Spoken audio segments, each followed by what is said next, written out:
আসসালামু আলাইকুম। আশা করি সবাই আল্লাহর রহমতে ভালো এবং সুস্থ আছেন। আলহামদুলিল্লাহ, আমিও ভালো আছি। আজকে আলোচনার বিষয় হচ্ছে ছাগলের ডাক কেন আসে না সময় পার হয়ে যাওয়ার পরেও, সেই বিষয়ে আজকে আল্লাহর মতো বিস্তারিত আলোচনা করব। আশা করি আপনারা সবাই ধৈর্য সহকারে ভিডিওটা দেখবেন। দেখলে আপনাদের আল্লাহর রহমতে সবারই, যারা ছাগল লালন পালন করেন, আশা করি তাদের অনেক উপকারে আসবে। এই যে আমার এই লাল ছাগলটা, এটা বাচ্চা দেওয়ার পরে প্রায় 4.5 মাস থেকে 5 মাস ডাক আসছিল না। কৃমিনাশক করার পরেও এটাতে ডাক আসতে অনেক দিন লেট হয়ে গেছে। তখন ভাবলাম যে হয়তো বা কৃমিতে আক্রমণ নেই, এটা হরমোনজনিত বা ওর আপনার ভিটামিনের অভাব হয়েছে। কৃমিনাশক করার পরে আপনারা প্রথমে করবেন হচ্ছে কৃমিনাশক।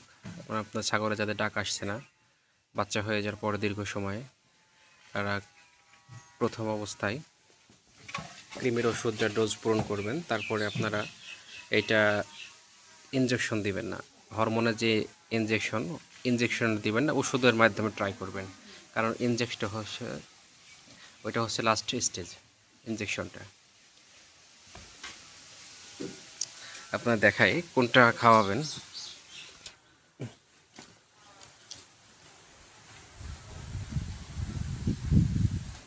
ফ্রিটি ফাস্ট স্কোয়ারের এটা একটা হরমোনাল ওষুধ।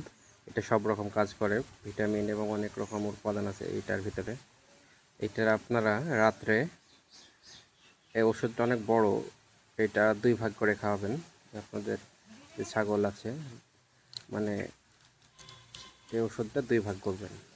এটা নেবেন মোট 4টা, এটা ডোজ হচ্ছে 4টা, 8 দিন হবে।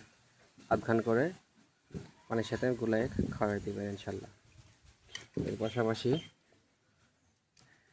এই যে আপনার মাল্টিভিটামিন আছে, এইটার অভাব থাকলে ছাগলের ডাক আসতে দীর্ঘ সময় লাগে। এই যে মাল্টিভিটামিন অ্যামিনোগ্রো, এইটা বিভিন্ন কোম্পানি পাওয়া যায়। আপনারা যেটা যাদের পছন্দ আপনারা সেটা খাওয়াতে পারেন। এটা হচ্ছে মাল্টিভিটামিন। এই ওষুধটা অনেক উপকারী একটা ওষুধ। ছাগলের সব রকম পশম পড়া, তারপরে হচ্ছে আরও গ্রোথের যে সমস্যাগুলো হয়, এগুলো আল্লাহর রহমতে এটা খাওয়ালে সব কিছু ক্লিয়ার হয়ে যাবে, আশা করা যায় আল্লাহর রহমতে।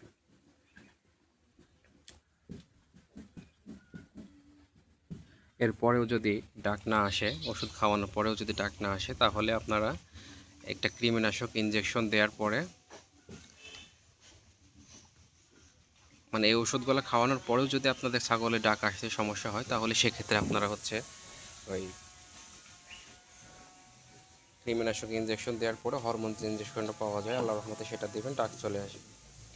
তাছাড়া আমি একটা ছাগল একসাথে কীভাবে ডাকে আনলাম সেটা আজকে বিস্তারিত আলোচনা করব। যে এইটার বয়স হচ্ছে, এটাই ওর বাচ্চা। এটার বয়স হচ্ছে আপনার 9.5 মাস, আর এটার বয়স হচ্ছে আপনার 10 মাস সামথিং। এই দুটো ছাগল একসাথে ডাকে আনছি। এই দুটো ছাগল প্রথমে কৃমিনাশক করাইছি, করার পরে আপনার ওই যে বললাম আপনার হচ্ছে মাল্টিভিটামিন খাওয়াইছি। আল্লাহর রহমতে দুইটা একসাথে ডাক চলে আসছে, কিন্তু বয়সের একটু তারতম্য আছে। তারপরে আল্লাহর রহমতে একসাথে ডাক চলে আসছে। আর এগুলো হচ্ছে আমার খাসির বাচ্চা। এটা হচ্ছে ওদের মা, এটা পিওর ব্ল্যাক বেঙ্গল ছাগল। আর এটা হচ্ছে আমার একটা হরিয়ানা খাসি। আলহামদুলিল্লাহ, মোটামুটি আমার খামারে আজকে পর্যন্ত এই পর্যন্তই আপডেট, আল্লাহর রহমতে। আরও কিছু বিস্তারিত জানার থাকলে আপনারা আমাকে ইনবক্সে কমেন্টস করতে পারেন। আল্লাহর রহমতে যে কোনো সমস্যা হলে ছাগলের, সেগুলো জানানোর চেষ্টা করব। আপনারা আশা করি সবার পাশে থাকবেন এবং একে অপর সবাইকে সহযোগিতা করবেন, যাতে সবগুলা একসাথে সমাধান করা যায়। সবাই ভালো থাকবেন, সুস্থ থাকবেন। আল্লাহ হাফেজ। আসসালামু আলাইকুম।